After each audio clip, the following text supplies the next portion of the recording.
Baik, jadi memang ada contoh kasus ya. Bagaimana kemudian misalnya Nabi Ishak alaihissalam. Nabi Ishak itu kan melahirkan Nabi Yakub ya. Nabi Yakub nanti dari keturunannya itu kemudian lahir dan tumbuh berkembang yang namanya Bani Israel. Dan anak cucunya sampai sekarang kita saksikan di Palestina itu seperti apa kelakuannya ya. Nah, pertanyaannya di mana peran Nabi Ishak dan Nabi Yakub?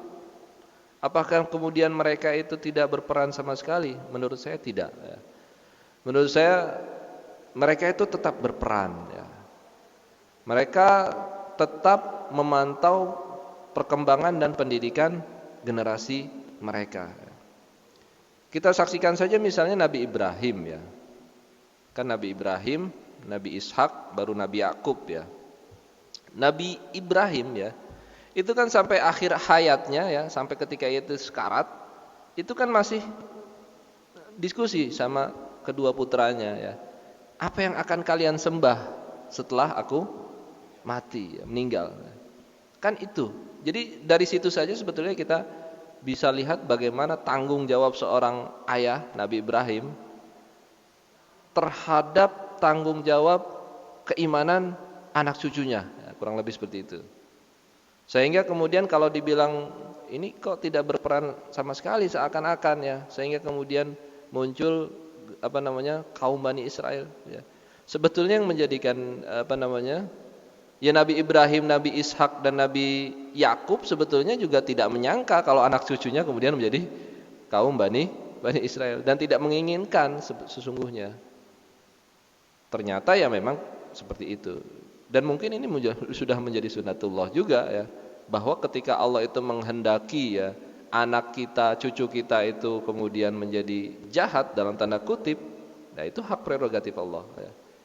Jadi ini kasuistik kalau saya melihatnya, Bapak ya. Termasuk nanti putranya dari Nabi Nuh alaihissalam.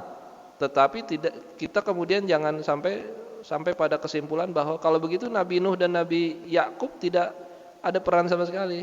Tetap kita yakin dan mengatakan bahwa keduanya itu sangat berperan dalam dalam pertumbuhan dan pendidikan putra-putrinya. Hanya memang ini adalah hak prerogatif dari Allah Subhanahu wa taala. Contoh yang lain kan Allah juga mengumpamakan para wanita ya. Di dalam surat Tahrim itu kan diceritakan. Pertama adalah istrinya Fir'aun. Istrinya Nabi Nuh dan Nabi Lut ya.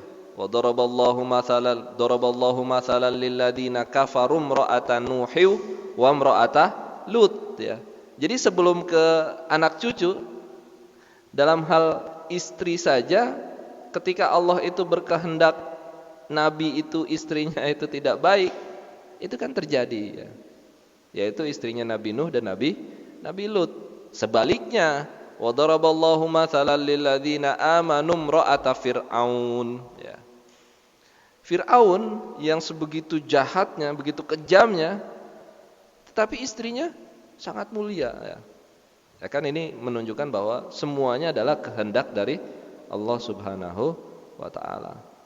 Tetapi lagi-lagi pelajaran penting dari sini adalah orang tua dalam hal ini ya Nabi Ibrahim itu menanamkan kepada para putra-putrinya, keturunannya, cucu-cucunya nanti untuk selalu bertauhid kepada Allah Subhanahu wa taala. Dan itu terekam jelas dalam Al-Qur'an Al-Karim.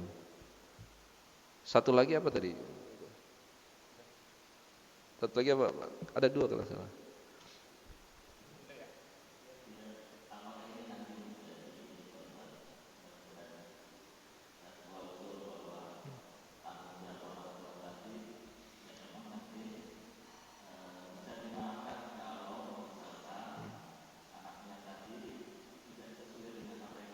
Oh, ya.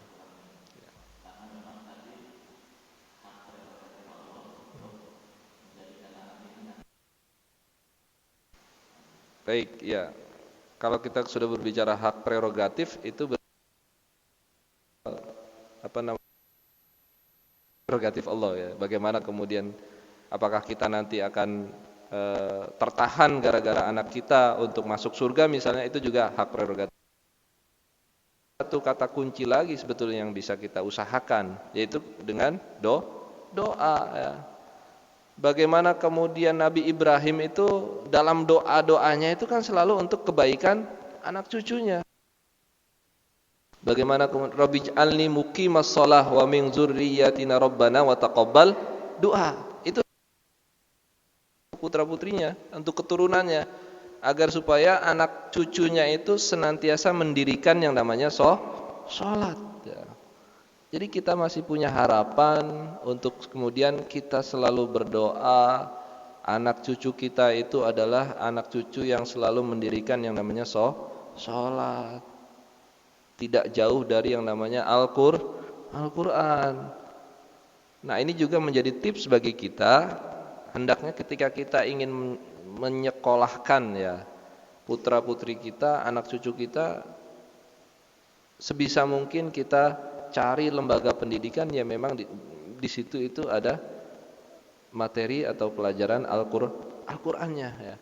Kenapa? Untuk menyelamatkan kita juga sebetulnya nanti ketika kita di hari kiamat kelak ya, ketika yaumul hisab ya, itu kita tidak tertahan karena anak cucu kita itu tidak baik misalnya. Tetapi justru sebaliknya, kan ada banyak riwayat yang menceritakan bagaimana kemudian anak cucu kita yang menjadi penghafal Al-Quran itu bisa memberikan ya, bahkan menarik kita untuk segera masuk ke surga. Nah, jadi ini pelajaran penting bagi kita supaya kita aware ya, kita sadar terhadap atau tentang pendidikan putra-putri kita, anak cucu kita. Wallahu a'lam bishawab.